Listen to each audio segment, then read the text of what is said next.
Assalamualaikum warahmatullahi wabarakatuh. Saya Riki Ricardo dari kelas E222 dengan nomor NIM 2022-51-1266.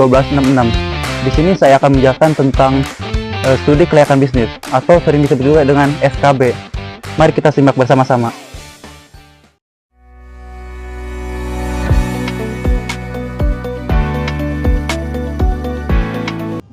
Studi kelayakan bisnis adalah proses untuk menilai apakah sebuah ide bisnis dapat dijalankan dengan baik atau tidak. Proses ini mencakup analisis mendalam tentang berbagai aspek bisnis untuk memastikan keberhasilannya.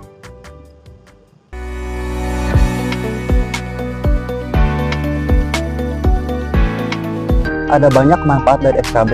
Beberapa di antaranya adalah 1. Membantu pengambilan keputusan. 2. Meminimalkan resiko kegagalan. 3. Menjadi panduan dalam penyusunan rencana bisnis. Dan yang keempat, meyakinkan investor atau pihak lain untuk mendukung bisnis kita. 1. Membantu pengambilan keputusan. Contoh, sebuah perusahaan ingin membuka cabang baru di lokasi tertentu. Melalui SKB, mereka mengetahui bahwa potensi pasar di lokasi tersebut rendah, sehingga mereka memutuskan untuk mencari lokasi lain. 2. Meminimalkan risiko kegagalan. Contoh, dalam merencanakan produksi produk baru, SKB menunjukkan bahwa bahan baku utama sulit didapat di pasar. Perusahaan kemudian mencari alternatif bahan atau memasok bahan lebih awal untuk menghindari kendala produksi. 3. Menjadi panduan dalam penyusunan rencana bisnis. Contoh, startup teknologi menggunakan hasil SKB untuk menentukan target pasar, strategi pemasaran, serta proyeksi pendapatan yang realistis. Keempat, meyakinkan investor atau pihak lain untuk mendukung bisnis. Contoh, sebuah restoran ingin mendapatkan modal dari investor. Dengan menyajikan hasil SKB yang menunjukkan bahwa permintaan untuk restoran tersebut tinggi, investor merasa yakin untuk berinvestasi. Studi kelayakan bisnis sangat penting dalam memastikan bahwa keputusan bisnis diambil berdasarkan informasi yang akurat dan strategis.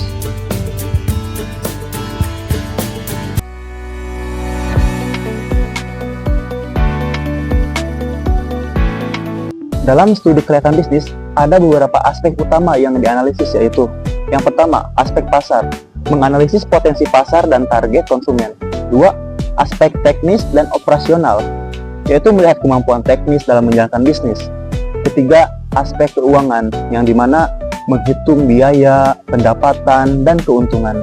Keempat, ada aspek hukum, menilai kepatuhan terhadap regulasi. Dan yang terakhir ada aspek sosial dan lingkungan, untuk mengukur dampak bisnis terhadap masyarakat dan lingkungan. Pertama, aspek pasar. Contoh, sebuah perusahaan minuman dengan mempelajari bahwa target pasar utamanya adalah usia 18-30 tahun yang menyukai minuman sehat dan praktis. Kedua, aspek teknis dan operasional. Contoh, restoran baru menilai ketersediaan bahan baku di sekitar lokasi dan memastikan dapurnya memiliki alat memasak yang memadai.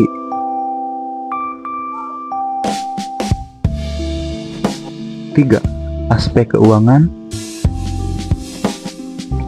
Contoh, sebuah toko pakaian membuat analisis keuangan yang menunjukkan bahwa modal awal 500 juta dapat kembali dalam waktu 2 tahun dengan tingkat laba bersih 15%. Keempat, aspek hukum. Contoh, bisnis properti memastikan semua dokumen perizinan seperti IMB dan sertifikat tanah sudah lengkap sebelum memulai proyek. Yang kelima, aspek sosial dan lingkungan. Contoh, pabrik tekstil menilai dampaknya terhadap komunitas sekitar dan merancang sistem pengolahan limbah untuk meminimalkan polusi. Analisis ini membantu memastikan bisnis tidak hanya layak secara ekonomi, tapi juga berkelanjutan secara sosial dan mematuhi regulasi.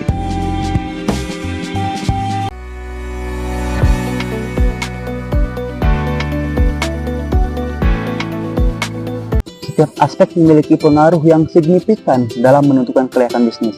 Misalnya, jika aspek pasar menunjukkan potensi besar, bisnis memiliki peluang untuk berkembang. Jika aspek keuangan tidak sehat, maka bisnis sulit untuk beroperasi secara berkelanjutan. Aspek hukum yang terabaikan bisa menghambat operasional bisnis. 1. Aspek pasar. Pengaruh. Jika potensi pasar besar dan kebutuhan konsumen tinggi, maka bisnis memiliki peluang besar untuk berkembang. Contoh, sebuah bisnis kuliner menemukan bahwa daerah target memiliki banyak keluarga muda yang suka makanan praktis. Hal ini meningkatkan potensi penjualan.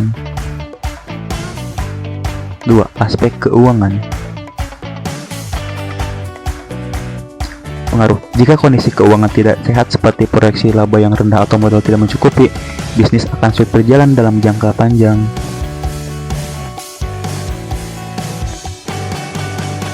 Contoh, perusahaan retail yang tidak memiliki modal kerja yang cukup terpaksa menunda pembukaan cabang baru.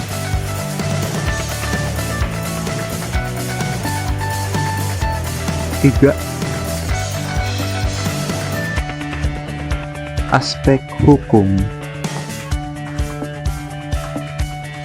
Pengaruh. Jika aspek hukum diabaikan, bisnis dapat menghadapi hambatan operasional seperti penutupan usaha atau denda. Contoh, sebuah perusahaan konstruksi gagal memperoleh izin pembangunan hingga proyeknya dihentikan oleh pihak berwenang.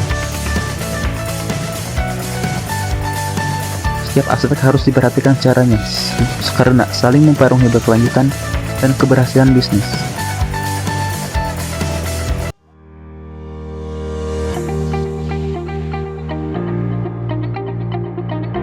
Jadi, itulah penjelasan tentang studi kelayakan bisnis dengan memahami pengertian, manfaat, dan aspek yang perlu dianalisis.